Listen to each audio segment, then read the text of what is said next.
అమ్మానీస్ కూడా మొదటి నుంచి కూడా ప్రజల పక్షాన ఉంటూ ప్రజల కోసం పోరాటం చేస్తున్నటువంటి పరిస్థితి. అంటే ప్రజల సమస్యలు ఎలుగెత్తి ప్రభుత్వాలకు చేరవేయటం, వారికి న్యాయం చేసే దిశగా ముందుకెళ్తున్నటువంటి పరిస్థితి. ఇలా ఎన్నో ప్రజా సమస్యలు కేవలం రాజకీయాలకు అతీతంగా సమస్యలు చూపించడంలో ముందంజలో ఉన్నటువంటి పరిస్థితి. రూరల్ నెట్వర్క్స్లో దాదాపుగా ఫస్ట్ ప్లేస్లో ఉన్నటువంటి అమ్మా న్యూస్పై ఈరోజు మరొకసారి తన అక్కసు ముందు నుంచి కూడా ఉన్నటువంటి పరిస్థితి, కానీ ఈరోజు మరొక మీడియా ముఖంగా వెలగక్కినటువంటి పరిస్థితి. Yes right. దీనిపై స్పందించడానికి మనతో పాటు బీజేపీ నేత శ్రీకాంత్ జాయిన్ అవబోతున్నారు. శ్రీకాంత్, చెప్పండి, అసలు ఎలా చూడొచ్చు అంటారు అసలు ఈ విషయాన్ని? అంటే మీడియా తప్పును చూపించడం, లేకపోతే ప్రభుత్వంలో ఉన్నటువంటి లోపాలు చెప్పడం కూడా తప్పు అయిపోయినటువంటి పరిస్థితి. ముందుగా అమ్మా న్యూస్ కి నమస్కారం అండి. తెలంగాణ విద్యార్థి నిరుద్యోగ చేసి ఓజు చేసి ఏదైతే అమ్మా న్యూస్ మీద మాజీ మంత్రి జోగురామన్న ఏదైతే కేసు పెట్టినారో దాన్ని తీవ్రంగా ఖండిస్తా ఉన్నాం. ప్రజాస్వామ్యంలో 4వ స్తంభమైనటువంటి మీడియా మీద ఈ విధంగా అక్రమ కేసులు పెట్టడం అనేది చాలా దుర్మార్గమైన చర్య.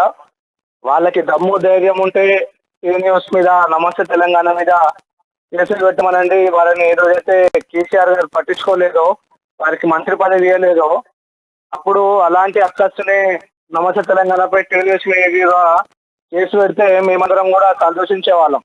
కానీ ఈరోజు ఒక సేవా దృక్పథంతో ఎక్కడో ఎన్ఆర్ఐగా ఉండి మాతృదేశానికి సేవ చేయాలి, అట్లా పుట్టిన గడ్డ పూరు గడ్డ అయినటువంటి తెలంగాణ సేవ చేయాలని చెప్పేసి అన్న కంది శ్రీనివాసరెడ్డి ఈరోజు ఛానల్ ని మాలాంటి యువతకి గొంతుగా ఒక వేదిక ఉండాలని చెప్పేసి అమ్మా న్యూస్ స్థాపించి మాలాంటి నిరుద్యోగులకి, విద్యార్థులకి ఎంతో మందికి ప్లాట్ఫామ్ ఇస్తూ మా గొంతుని ప్రజలకు చేరువేస్తూ ఉన్నారు.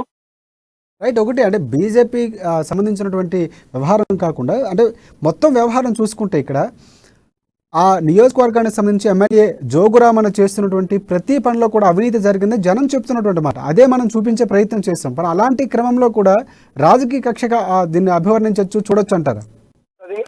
ఇక్కడైనా బడుగు బలైన వర్గాల నిరుద్యోగుల గొంతుగా నిలుస్తున్నటువంటి అమ్మా న్యూస్ పై ఇలాంటి ఏదైతే పగా ప్రతీకారాలతో ఎవరైనా పూనుకుంటే విద్యార్థి సమాజం, నిరుద్యోగ సమాజం, యువ సమాజం ఊరుకోదు.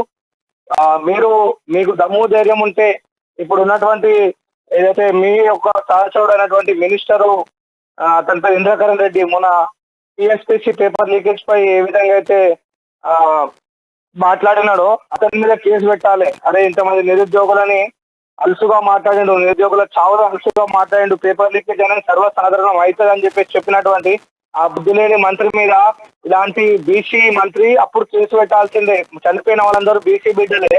సో అప్పుడు గుర్తు కాలేదు వీరికి. ఈరోజు ప్రజల పక్షాన పోరాడుతూ కంది శ్రీనివాసరెడ్డి అన్న మా పక్షాన ఉంటూ ఛానల్ ని పెడితే ఈరోజు మారుమూల పల్లెల్లో అమ్మా న్యూస్ చూసుకోబోతా ఉంటే అక్కస్ని కక్కే విధంగా ఈరోజు వారు కేసు పెట్టడం అనేది చాలా దుర్మార్గమైన చర్య. వెంటనే జోగురామన్న గారు అమ్మా న్యూస్ ద్వారా మేము తెలియజేస్తా ఉన్నాం, ఖబర్దార్ అమ్మా న్యూస్ జోలికి వస్తే ఊరుకోవడం లేదు. మేమందరం కూడా అమ్మా న్యూస్ పక్షాన పోరాడుతాం. అతని అమ్మా న్యూస్ కి ఎలాంటి ఆటంకాలు కలిగించినా లేదా తెలంగాణ నిరుద్యోగ గొంతుగా ఉన్నటువంటి అమ్మా న్యూస్ ని నొక్కే ప్రయత్నం చేస్తే ఊరుకునేది లేదు. చూస్తా ఉన్నారు, చట్టాలు ఉన్నాయి, చట్టాలు చదివిన వాళ్ళం మేమందరం కూడా న్యాయ కోవిధులం ఉన్నాం. అమ్మా న్యూస్ కి ఏ విధంగా అయినా సరే సాయం చేయడానికి ముందుంటాం. సో మలిదేశ ఉద్యమాన్ని చూసిన వాళ్ళం, మీరు కూడా తెలంగాణ ఉద్యమంలో మధ్యలో వచ్చిన వాడిని, జాగ్రత్త. మేము అందరం కూడా 2009 నుంచి మీ యొక్క ముఖ్యమంత్రికి అండగా ఉన్న వాళ్ళం. సో ఈరోజు అమ్మా న్యూస్ కూడా అండగా ఉంటాం. ప్రజల గొంతై నిల్చుంటుంది కాబట్టి వెంటనే తెలంగాణ విద్యార్థి నిరుద్యోగ చేసి డిమాండ్ చేస్తా ఉన్నది, మీరు వారి మీద పెట్టిన కేసును ఉపసంహరించుకోవాలి, అమ్మా న్యూస్ కి క్షమాపణ చెప్పాలని చెప్పేసి మేము డిమాండ్ చేస్తా ఉన్నాం.